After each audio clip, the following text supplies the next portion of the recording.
Hello, everyone. My name is Brian again. Monday, back for the Monday Club, the 22nd of February, 8:30, and I'm joined here with Dean and Alan. How are we keeping, lads? How are you, lads? Happy Monday. Good for a Monday. Good for a Yeah, Monday. weather's fairly Look, shit outside, though. We're in for a stormy night, I think. I was actually just going to say that, so I was going to bring this up. Basically, just seen this on the boys and girls of Knocker page. I said, why not better to do it? So Cork City Council would like to advise residents, communities and business of a very serious imminent weather event which will affect all parts of the city. Met Éireann have issued an orange rainfall warning from 7 p.m. tonight, Monday, February 22nd, which will continue until Tuesday, February 23rd, tomorrow night. So that's available on the boys and girls of Knocker page if anybody wants to go and check that out. So lads, the guest tonight, Ann-Marie Nicholson, just to run through a bit about Ann-Marie. Ann-Marie opened the first Slimming World group in Cork City. There was only actually one in Youghal at the time. That was on the 1st of January, I think she said, 2014. She was a self-employed consultant, with kind of franchisee for 6 years. She became a team developer in 2017, alongside a consultant role managing a team in Cork City. In April of 2018, she became a district manager, which covers more, Munster area. She looks after Cork, Waterford, Kilkenny, Carlow, Wexford and Wicklow. She has 3 kids. They are 9, 7 and 5. And her husband, Andrew, is a dairy farmer for her sins, she said. So, lads, we'll be back with Ann-Marie right after this.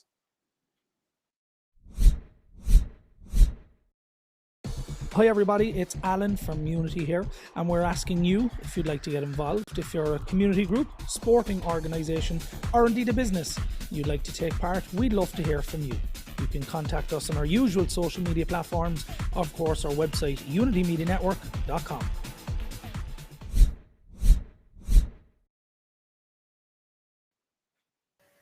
Ann-Marie, how are you keeping? Good, how are you? Good now. We'll talk about the free milk later. you got a fantastic introduction, but you only left out one part. She's also a North Sider. Oh yeah, but so look, that'll go without saying. I don't think about that, yet. So Ann-Marie, just the reason we got John is basically, look, working from home, it's widespread. No, it's not a new thing entirely, but it's widespread again. No. With a lot of facilities being closed down, not available for entertainment after work, kids being at home a lot more than they usually would be. We said we get John and see how basically to balance work and home life all at once. So look, just even on that, we'll go back to the start. You were self-employed and you started in 1st of January 2014. Can you tell us how that came about?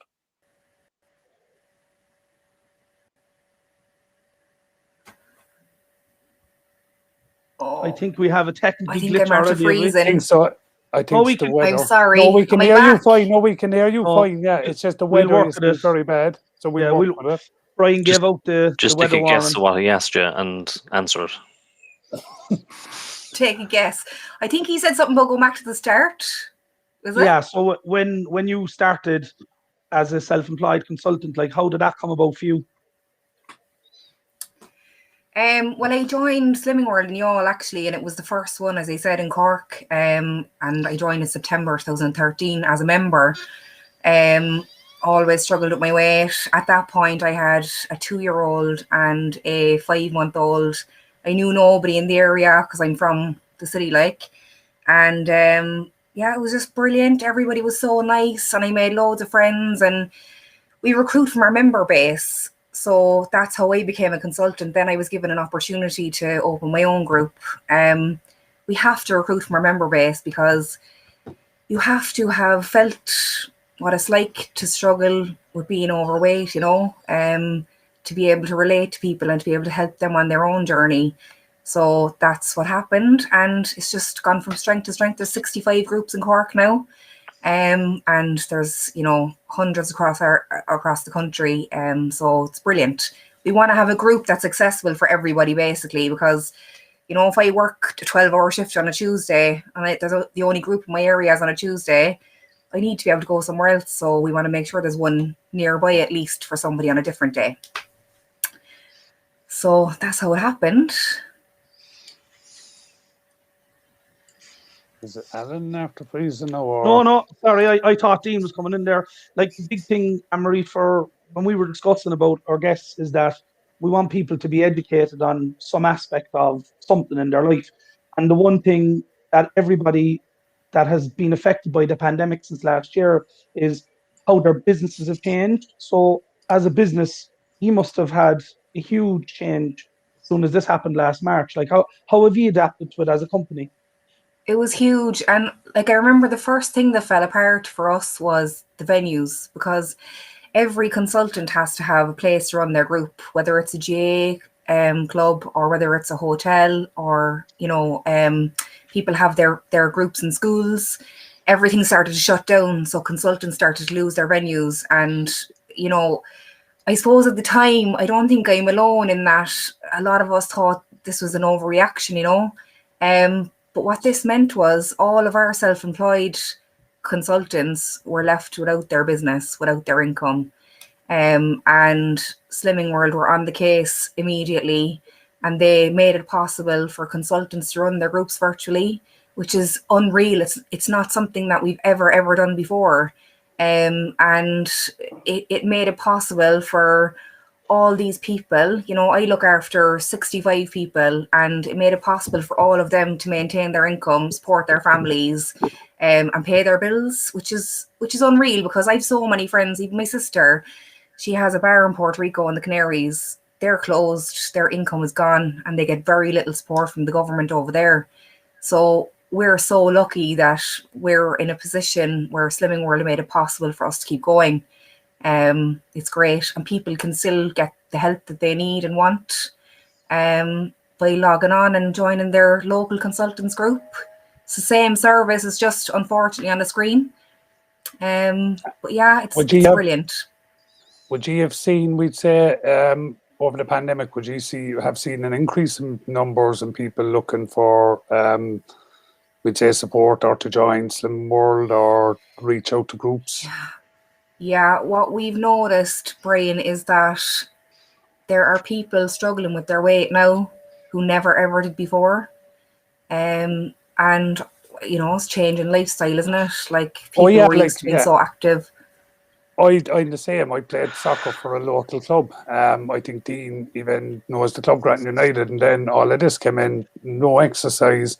I took up walking. I think I must be walking 25, 30k in a day, but my appetite, and Alan will vote for this, I've been at his wedding. He loved the food. My appetite is up here, so my exercise needs to be up there with it.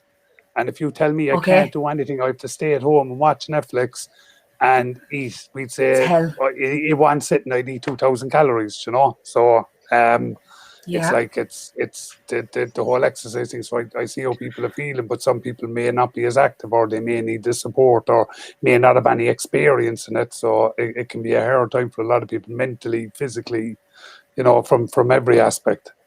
Big time. Ann-Marie, so in the past, obviously, you'd have a higher number of women being members of Slimming World, because obviously fellas probably don't want to go, because it's probably just something men don't join. Do you find the numbers have gone up with men joining because it's more of a personal thing now, rather than what it was in the past?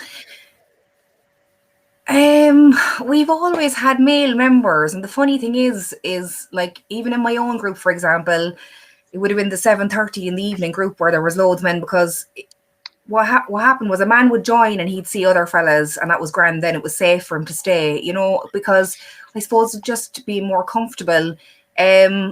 Definitely, I think because we're in the virtual world, it has made it a little bit easier for men, because they're not walking into a room full of women. And like, we would love to have loads of men in our groups. We really would.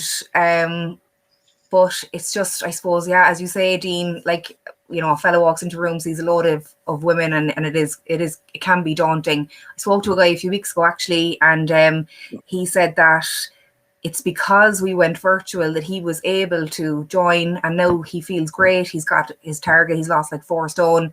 But he says when physical group comes back, he'll have no bother walking in now because he's more confident in himself, you know. It's that initial step. So I'd say it's made it easier, all right, definitely. Some comments there coming in. Brian might bring some up. So there was one person there. I think we've somebody up the country there, Brian. Yeah. So hi, Ann-Marie Nicholson from Slimming World. Somebody from Thomastown. My own personal fan there. Yeah, Mr. Catherine. Damien. We'll be getting to him later. Don't worry. Oh, I see him now. Oh Yeah. God, every week. If anyone has any questions, I think as well, like one of the main topics that I think people can get is, so pre-pandemic, all those years ago, what's it like being self-employed and having a small family? Is that a big challenge initially? Like, you know, just to give kind of some of the viewers a bit of insight as to if they're thinking of becoming self-employed, what's the real world like? Yeah. Well, I suppose my 2 kids at the time, there's a third one since, like, but at the time, the 2 small kids, like, I was a stay-at-home mom. I wasn't working. As I said, Andrew's a farmer. He works really long hours, like 7 days a week. I never thought anything would be possible, but being self-employed meant for me that I could work it around my kids. So while they were gone to bed at night time, I could contact my members and do my admin, or if they went for a nap, I could make a few phone calls.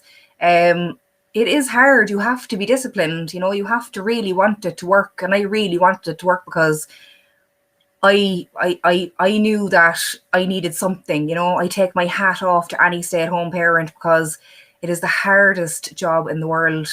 And I think for me, I needed this to work because it suited my family at the time. And I think anybody who is looking to become self-employed, you need to know that you make the decisions, of course. Your diary is your own, but you have to be a self-motivated person because nobody else is going to do it for you.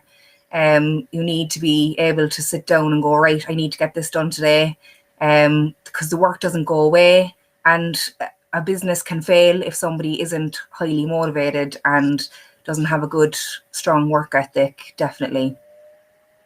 And is it more difficult for a mother, for a female, shall we say, to start off a business when they have children, or do you think that it's something that whether you're a man or a woman, it's equal problems for both? Jesus, Alan, calm yourself there, boy.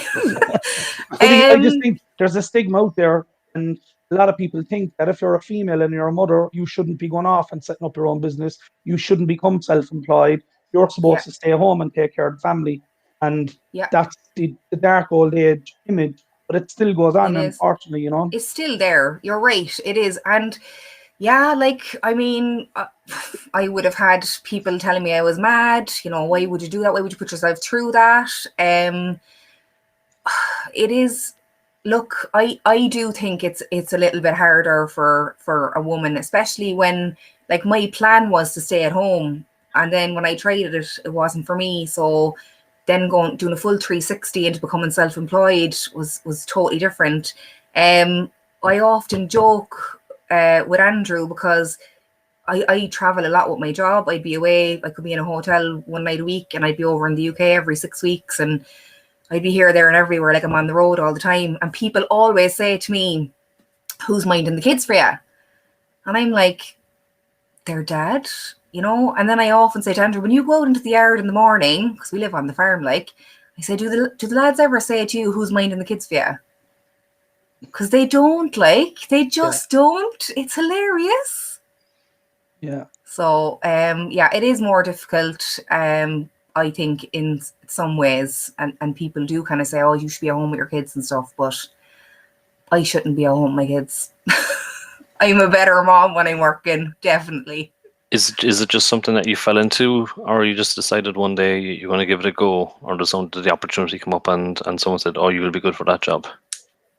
I just really liked what Slimming World was about. It was a very nice place to be. All the people were very nice and everybody was very supportive. And, you know, being somebody who has struggled with my weight all my life, they're not things that you feel around losing weight or being overweight, you can feel, you know, ashamed and humiliated at times. And this was just something I wanted to be a part of. And I worked in Douglas for years and years as a beautician.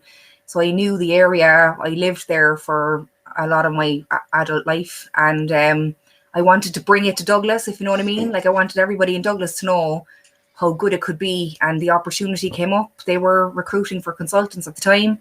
And I was like, yeah, give me an interview, see if I can do it. And I'm delighted, because if you told me 8 years ago that I'd be sitting here today supporting 65 self-employed people to make their own dreams come true as well as their members, I wouldn't have believed you.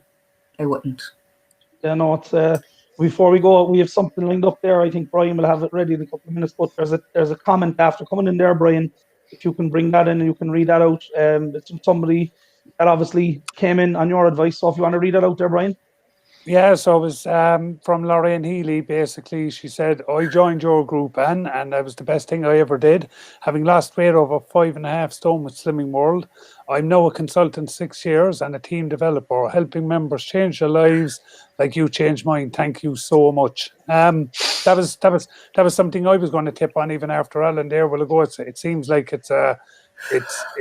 it's like a lot of the consultants or a lot of the people came from one side of the defence to the other, you know, and that's probably what makes it a little bit more, more, as you said, self-motivated and the urge to do it and the urge to help others, because once you get to a certain point, you then start helping others. You know, it's like even, look, from a lot of, we'd say, psychologist point of view or anything like that, it's you have to have had walked in somebody's shoes before you can give them advice, you know. Yeah. Alan? Yeah, that's so Lorraine Healy, for those who just tuning in. Lorraine's actually a consultant as well. And I think there was a video that we have. Obviously, it was done pre-March last year. You'll see that playing. It's just to give a vibe, I suppose, to people who haven't been in a Slimming World group before. Like, I've never experienced it, but I'm sure if some people are watching this and they're on the fence, as you said there, Ann-Marie, about that man that joined, there's never been a better time now for anybody to get involved in anything, because we're forced into a situation where you're going doing something online, whether it's a Zumba class or a Pilates class or a fitness class. So definitely, like, I think Dean and Brian probably more experienced than me from the working from home thing. They've done it for longer, but like the working from home, I've done it longer than Dean. Just throw it in there. But yeah, it's just having that balance, like from back then, what we're calling back then, actually going to be put into the dictionary, I'd say, next year. Back then, pre-2020. Pre-2020, yeah. But like when you're looking, Ann-Marie, at what you do, like you have a structure your day. You're out, say, or if you're in, do you sit down? How do you work with 65 people and make your time productive for them? So I have, I'm so lucky. I have a team of 5 amazing team developers who I work with. And then each of those team developers has a team of consultants that they look after. So on a day-to-day basis, I communicate with the team developers mostly. But we discuss, you know, and we help to motivate the consultants to, you know, work on their businesses, work on their groups and motivate their members in turn. So I don't always have direct contact with everybody on the district, but I know everything about them. They'd be listening now, they're like, oh my God, she's a creep. But yeah, we talk all the time. You know, everybody knows I'm sitting there, like they can contact me on Messenger or WhatsApp or whatever. And it's just totally like open door. Anybody can ring me at any time. So it's great. But a structure to my day, Alan, oh God, I've many different structures to my day. I decided a few weeks ago, I was chatting to my own manager and I was like, look, if I could work in the morning and do the homeschooling in the afternoon and then work again at nighttime, would that work? And she was like, yeah, definitely, you know, brilliant, let's do that. That was 3 weeks ago, it hasn't happened yet because, and it's my own fault, like I sit up in my office all day and I'm, you know, I love working, you see. So the kids' education is suffering, but... Oh, well, like how would you deal with, like even for myself now working from home since 2015, that's when I started working from home, 2015. small girl in the house. Used to get up at 8 in the morning, ready for school, start work at 11:30. I'd finish at 8. She'd be after coming in from school for 3:30, the mother be out. And it was brilliant then, because once 8 o'clock came, even if it was a Friday, I could jump in the car, go to Man Point, get a bit of grub, go to the cinema, wind down, get up Saturday, go off to Mahon Falls. None of that now. So I even seen working from home back then in comparison to working home now is a lot more stressful. Like, what would you do to fill the time for your kids? So, like, as you said, you might work in the evening, start doing the homeschool in the morning, but what would you do to entertain them? Because look, there's 24 hours in the day and you might only work 8. Yeah, we're very lucky. We have we're in a bubble with Andrew's parents. They live on the farm as well. So Andrew's dad takes them to the beach. He'll take them for walks, things like that. So, like, they are entertained that way. They always go out on the farm. My middle child, Ava, she's 7. She's obsessed. So they're calving now at the moment, like, so they're going out feeding all the baby calves at 2:30 or 3 o'clock in the day, and they could be out there till 6. So I suppose we're lucky, like, we live in the country, because I don't know, it might be harder in the city where there's not many places to go. At the weekends, we try and get out of here, go to Killa Woods or something, go to the beach, just go out for a walk down the road, just anything, just to get out, because the house survives a little bit better when they're not here. I even noticed that as well, look, because I came from East Cork and I had the Castle Martha Resort in the woods there, Mogeely, walked down to Mogeely up around till Michael Cross and back down again. Yeah. So it is great, but some people we'd say, like, would you have any? Because what we'll do is we'll actually take a break, just saying there now, and we'll pick up on that point right after this, just to see, have you any input onto, we'd say, how single parents or anything like that are coping, or anybody in the group like that. So we'll be back right after this. Hi everybody, it's Alan from Unity here, and we're asking you if you'd like to get involved. If you're a community group, sporting organisation, or indeed a business you'd like to take part, we'd love to hear from you. You can contact us on our usual social media platforms, of course our website unitymedianetwork.com.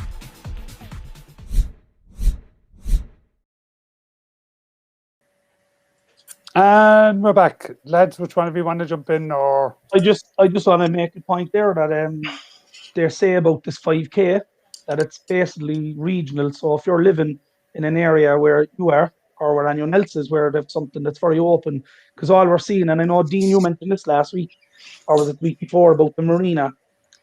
That's kind of the main central point for people within that area to go for a 5K walk. So no wonder it's getting clogged up and getting jointed. So you're lucky, Ann-Marie, that you have something that's open near you, you know. So I just think that type of an amenity for anybody now, for the children to be able to go off for a walk or a run is fantastic. Like, in the countryside, there's a lot of space down there, and I think there's both sides to it.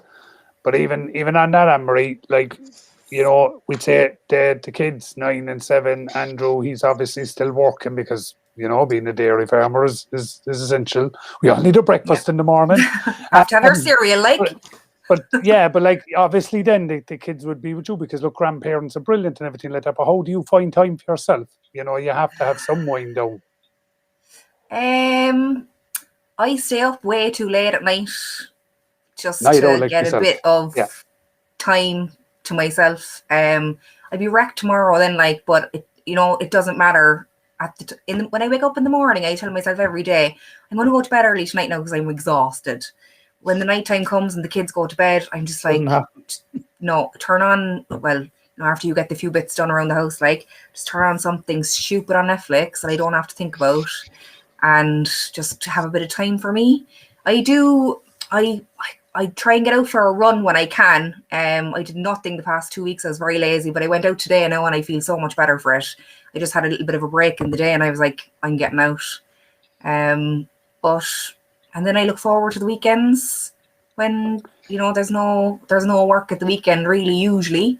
So I take the kids off somewhere or watch a movie or something with them, and yeah, that's how it is. Like, Brian, can we bring up?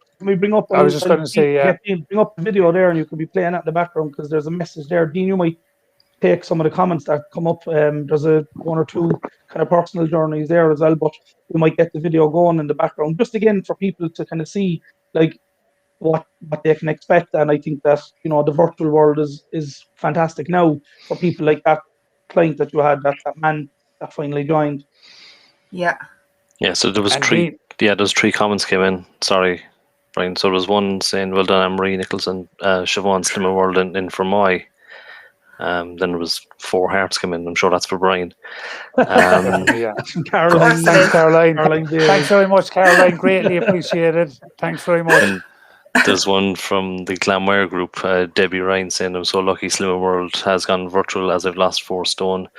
Virtual Slimmer World has changed my life. Lockdown has ruined our lives in lots of ways, but one great thing has been Slimmer World has been virtual, so she's able to get some support."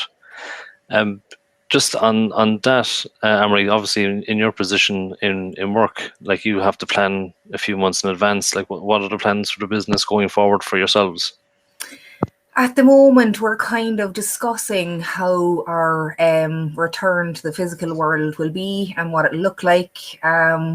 We want to make sure that every consultant will still have their venue where they can run their group. But I suppose at the moment, it's just making sure that we're looking after the people that we are looking after, and that we are looking after the area. So every consultant has an area that they look after. So it's really important that we're getting the word out there that we are still open, we are looking after people, so that people know there's something there for them, you know. Because as Brian said there a while ago, like, there's so many people struggling, people who never struggled before, and they don't know that we're open. A lot of other services have moved online, but it's a complete online service. But our service is online, but it's a personal service. So it'll be, the step out will be important, the planning around that. But right now we just want to make sure we're looking after people. I'd say as well, like, because obviously it's a personal service, probably since last March, a lot of the consultants are probably kind of technically turning into counsellors as well. With, you know, I had a shit week this week. I didn't exercise and I ate more than I normally would have, but that's okay because we're in a pandemic. Like, they're probably dealing with stuff like that as well, more hands-on than prior. Would that be a fair kind of an overview? Like, Yeah, it would. And like, at the end of the day, every consultant will tell you like that they are a member first and foremost, and they totally get it. And that's why it is so important for us to recruit from our member base, because they get it, I get it, I understand the difficulties. But people pay to come to their group to be motivated. And we do ask difficult questions sometimes, you know. We want to help people to lose weight at the end of the day. And while this is really, really difficult, it's a difficult time, we want people to know that they can still lose weight, they can feel healthier, and they can feel more like themselves again, despite the pandemic. So that's what we will work with that person on. But definitely things have changed in that people are struggling with different things now. So, but everybody is just so understanding because they walk the walk themselves. They know how it is, they get it, and they're living it too. So, yeah, And I don't know that answers do your question. managers then have to retrain themselves, or do you guys have to consult with them to see how they're doing as well? Retrain themselves, you mean? As Alan said, you're like counsellors as well, so they're getting a lot of information from people that are in lockdown. So are they being looked after as well, mentally as well? The consultants? Yeah, like every consultant has a weekly call with their team developer. So, if they're struggling themselves, they'll get support and help from their team developer. Equally, the team developers, if they're struggling, I'm at the end of the phone for them. My manager's at the end of the phone for me. And we do talk about things. We've done a lot of training over the past year, especially around all the technical side of things. But we also have done a lot of training about how to help people in this situation. And we do want to make sure that our consultants are looked after, definitely. I mean, it is hard sometimes when, like a lot of our consultants will have kids as well, and they'll be at home and they're trying to run a group, for example, and the kids could be running around next to them, especially if the other person's out working, or if there isn't another person in the house. And we need to make sure that they're running it at the right time that will suit them, and that they are not feeling too much under pressure, because that's the last thing we'd want for anyone. And you know, the way like many of us, like Brian and Dean, they obviously go soccer and stuff like that. Everyone has some form of a pastime. Because they're all now locked down and they're stopped. Literally, it's running or walking, or the gyms are gone. But like, how do you kind of look at everybody that has gained the COVID stone, or for me 2 stone? Like, how do you keep that person motivated then in a virtual world? Like, what's the key for you at the moment? Like, I suppose there's different ways, and like, without giving away our secrets, our consultants have tools that they use in group all the time pre-COVID. There's different ways and means to motivate a member, and those ways are still there. We still use all the different things that we've always used. And one thing, for example, might be visualization. You might decide that your next holiday, whenever we get in a plane again, that how you want to. Yeah, I know. Yeah, I know. I have a holiday booked on my 50th. Don't say that. 38. I can't wait to get back on a plane. That's my sister, actually. After seeing the news tonight, but anyway. Yeah. Why? What happened tonight? Nothing. No, I'm only joking. All right. You must go back on English rules. Oh yeah, we'll get back to our free class. This is a free similar consultation for us. That's what we want. We're all help and advice. And obviously it can be played back. We're all taking notes. And how would you motivate people virtually, Ann-Marie? Here, look, I have the pack here. I post you out a load of books. But I know, I was just going to say it, and even just popped into my head in that point, the way I said, well, a lot of consultants came from one side of the fence to the other. Yeah. And obviously Alan touched and Dean touched on the point, because look, working remotely for another company, we've experienced in how the support chain would work. Would there be many, would everybody, so what I'm trying to say is, would every consultant have a support call, or would it only be when they look for it? Or would it be a case of ye be proactively thinking, we need this support to go down the chain, and we need to proactively be reaching out to people and giving support, and you need to be proactively reaching up to get support? It's weekly. They have a weekly call every single week. They always have done. We've always done that, and we've kept it. Actually, what's brilliant about the virtual world is a lot of teams, consultants, team developers, myself, all of us, we're able to get together so much more often, like get together like this, and just, if we fancy it, or if there is some bit of training we want, or like a few weeks ago, the company did a big, we call it a sharing in action. And it's where there's a panel of people, and they let us know what's really working really well for them. There was like 800 people on the screen learning from all these other people who were doing really well. Facebook experts, for example, social media experts, like Sarah Burke was on the panel. Sarah Burke from Blackpool, Alan would know Sarah, and Caroline, they have a huge following on Instagram, and they were on the panel, and people were able to learn from them. That would never happen in the real world. But anyway, sorry, I'm going off topic now, but that support system is always in place. I have a meeting every Thursday morning with my team, so the other district managers in the Republic of Ireland and Northern Ireland. That's something we never had before. We used to meet once a month, and we'd have to travel I travel to City North Hotel, because there's one girl in Derry, one in Belfast, one near Cavan, and one in Dublin. But we get together now every single week. So yeah, it's a hindrance in one side, but it's an added thing to another side. We just have a comment there. Dean, do you want to take that question there that's after coming up on screen before we start wrapping up? Yeah, so James Toomey saying, what tips would you have for comfort eating, like a lot of eating out of boardroom? I think that's what most people are affected by nowadays. I was just going to say that, that's what I was even touching on at the start, and we will get James's care details, because we know this isn't a free consultation. I don't. Question. But I do want, I use Revolut.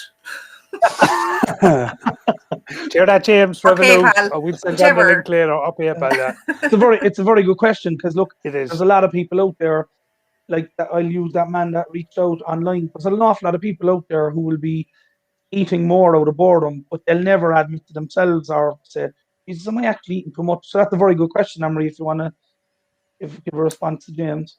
Yeah, and you know what? Everyone is different. I suppose speaking from my own experience as a slimmer, like you have to have a goal. And my goal for me was that I wanted to come out of lockdown feeling different than I have been for the past year or whatever. Same thing with my sister. That's my sister Debbie, actually, who messaged in a while ago. She lives in the Canaries. And she tried Slimming World millions of times, but what she couldn't ever do was attend a group. And she's lost 4 stone now. Like, she's amazing. She was in the Cork Indo actually a few weeks ago. But you have to have a goal. You have to want it. And I'm going to sound mental now, but you know, the times when I feel like comfort eating, I have that goal in my head all the time. You know, I'd be talking to myself and everything like I do when I'm out running. Just, you know, just get through it, just do it, Anne. But it's the same with the food. It's kind of like, if you have a goal, if you can see where you want to be, then that will override the feelings for the comfort eating. And nobody should be too hard on themselves either. You know, this is a crazy, crazy, crazy time.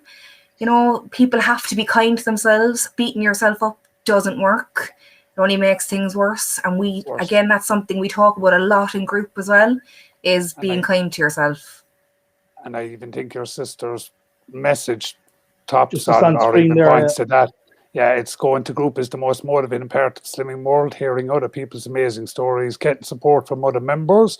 When you are having a crap week, being part of a group is still there now because of this virtual world. And I read a great article at the start of this week. It was on my job's it's a kind of an activity site.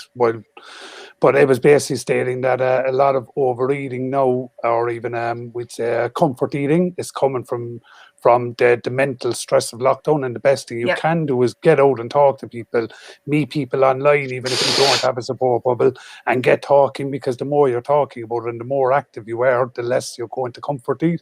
It's a coping mechanism more than anything. Yeah, and like Alan said there a while ago, you know, it's a very hard thing to admit to yourself that you're overeating, or I suppose secret eating is the thing as well. And you know, that I don't want that to sound drastic or severe, but you know, sometimes we just don't even know we're doing it. And you feel like you're the only person who could ever be doing this because it's just so terrible. You feel like a failure. You've all these horrible, horrible thoughts going through your mind. When you join something like a Slimming World group and you realize that everybody else there is going through the exact same thing as you, that you're actually not unusual, or that you're not the only person doing this. I mean, that means the world, you know. Like as Debbie said there, like, you know, the group, like I go to the same group as she does. We go on a Saturday morning to Lorraine's group in Glenmire. And they're all planning on going to Puerto Rico, like when we can fly again. There's one woman, she's a manage going, and she's taking money off everyone, and they're all flying out. That's like, yeah, that's how much everybody is so tight and close in the group, like, you know. And like, I don't want it to sound strange in any way, but just you connect with people because you have the same things going on. And as you said, Brian, getting out there and talking to people is the absolute most important thing. Sitting and suffering in silence is not good for you. And that's one of the reasons, Anne-Marie, as well, that we did try and get John, because outside of the advice and tips you were giving people who are self-employed or who might be thinking of setting up themselves, but also just for that kind of openness for people that are watching or watch this back, that whether it's Slimming World or whether it's something else that you do, whether it's going for a walk or going to the beach, that it's just that everybody at the moment now is in a situation that's unique. We've never been in that situation. And I think that's a very good point, like to finish up on as well, that, you know, we're all in this together, style of an argument. is kind of relevant now, especially with the not being able to do the things we have been doing. So, no, thanks very much for joining us. I really enjoyed the chat on you, lads. Thank you. No, Yeah, it's very I good, did and as we're all well, going yeah. to Puerto Rico as well next year. Yeah, that's whoever Yes, is doing bye. the managing now, right? I've taken 3 things away from this. Yeah. Free advice I don't have to pay for. I've taken notes. We're all going to Puerto Rico soon enough, and I'm beyond Ann-Marie after this. Free milk for my breakfast in the morning. Brilliant. And actually, No bother. do you know what you could do, Anne-Marie? Actually, for the city slickers, Yeah. if you've any for a walk or anything, just take a few photographs and put them up on the Unity page. The beaches and the walks and stuff. Obviously, just with what we can see, no family photos, right? Just for people to see what's going on, because I love seeing them on social media from different parts of Ireland where people are out and about. Because again, it's that way of seeing other places that you can't get to know, like. Yeah, I will. And I love taking pictures when I'm out like that as well, because I love when the memories pop up. Like, so yeah. No bother. I will. Hashtag life James on a there farm, says as Unity style. Oh God. Yeah, up to 5K photos.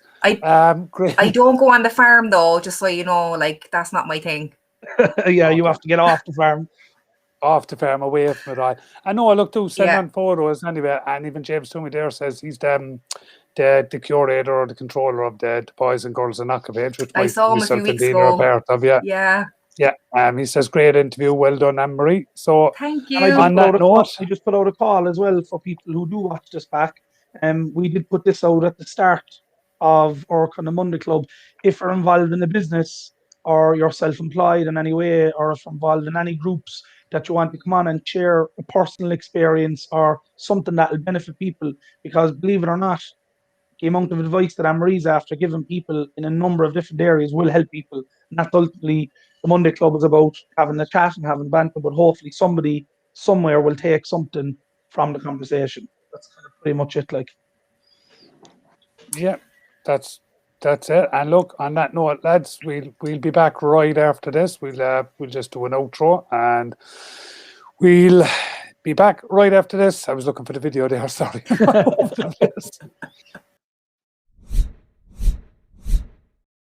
Dean from Unity Media Network here.